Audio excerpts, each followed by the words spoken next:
दोस्तों you can earn YouTube channel को subscribe करने के लिए दबाएं सब्सक्राइब का बटन और घंटी का बटन जरूर दबाएं। नमस्कार दोस्तों अगर आपने भी सहारा समूह में पैसा लगाया है या निवेश किया है और सालों से अपने पैसे की वापसी का इंतजार कर रहे हैं तो ये आज की खबर आपके लिए बहुत महत्वपूर्ण साबित हो सकती है। सुप्रीम कोर्ट ने हाल ही में सहारा समूह को लेकर एक सख्त फैसला सुनाया है, जिससे निवेशकों के अटके हुए पैसे वापस मिलने की उम्मीद बढ़ गई है। क्या सहारा समूह को अपनी संपत्तियां बेचनी होगी? क्या निवेशकों को जल्द उनका बकाया 15% ब्याज सहित वापस मिलेगा? इन सभी सवालों का विस्तृत में विश्लेषण हम लोग इस वीडियो में करेंगे, इसलिए इसे अंत तक ज़रूर देखें और हमारे चैनल को सब्सक्राइब करें ताकि आपको ऐसी महत्वपूर्ण खबरों की अपडेट सबसे पहले मिल सके।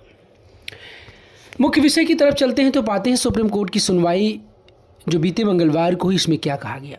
बीते मंगलवार को सुप्रीम कोर्ट में सहारा समूह को लेकर एक महत्वपूर्ण सुनवाई हुई। अदालत ने सहारा समूह पर कड़ी फटकार लगाते हुए स्पष्ट कर दिया कि निवेशकों का पैसा लौटाने के लिए समूह को अपनी संपत्तियां बेचने से कोई रोक नहीं सकता। सुप्रीम कोर्ट ने आदेश दिया कि सहारा समूह को सेबी सहारा रिफंड अकाउंट में 10,000 करोड़ रुपये जमा करने होंगे। हालांकि अब तक सहारा समूह इस आदेश का पालन नहीं कर पाया, जिससे अदालत की नाराजगी और ज़्यादा बढ़ गई है।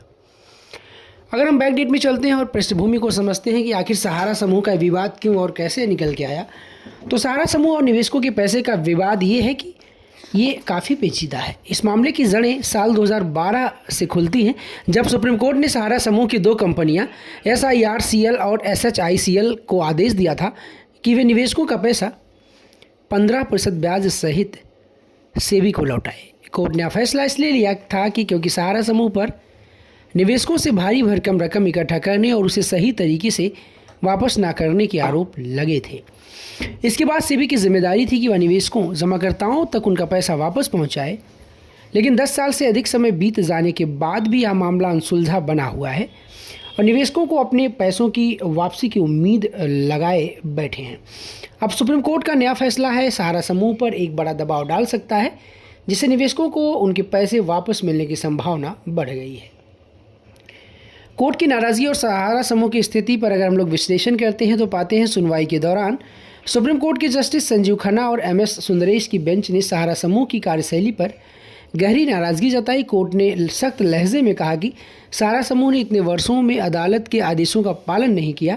जब सहारा समूह के पक्ष में वरिष्ठ अधिवक्ता कपिल सिब्बल ने दलील दी कि कंपनियों को अपनी संपत्तियां बेचने का पर्याप्त अवसर नहीं दिया गया, तो बेंच ने तुरंत प्रक्रिया देते हुए स्पष्ट किया कि ऐसा कोई प्रतिबंध नहीं था।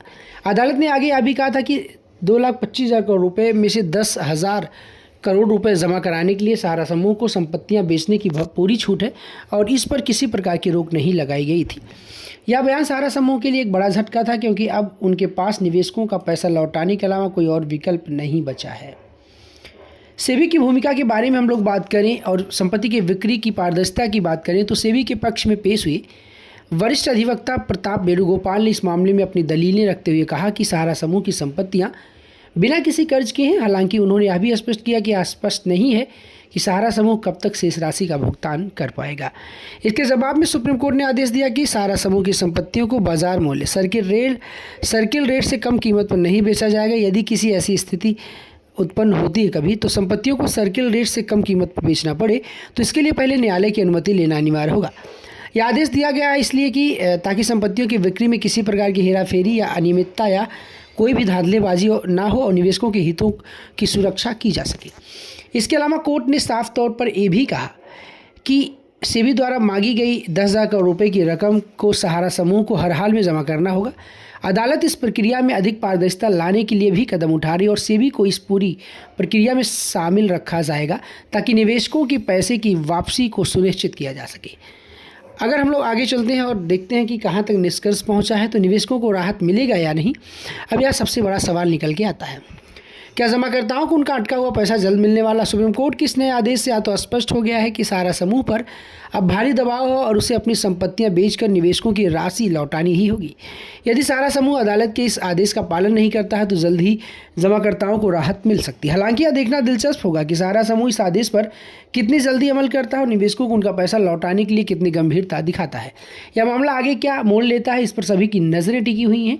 दर्शकों से इंटरेक्शन और कई सारी चीज़ों को देखा जाए तो अगर आपने भी सहारा समूह में निवेश किया था या किसी ऐसे व्यक्ति को जानते हैं जो आपका पैसा उस कंपनी में लगाया था जिसका पैसा फंसा हुआ, तो इस वीडियो को उस तक ज़रूर साझा करें, शेयर करें, ताकि यह महत्वपूर्ण जानकारी ज़्यादा से ज़्यादा लोगों तक पहुंच सके। साथ ही कमेंट सेक्शन में अपनी राय दें कि आपको लगता है सुप्रीम कोर्ट का फैसला निवेशकों के हित में है। क्या सहारा समूह जल्द ही निवेशकों का पैसा लौटा पाएगा या नहीं?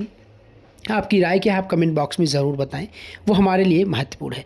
और हमारे चैनल को सब्सक्राइब करना ना भूलें।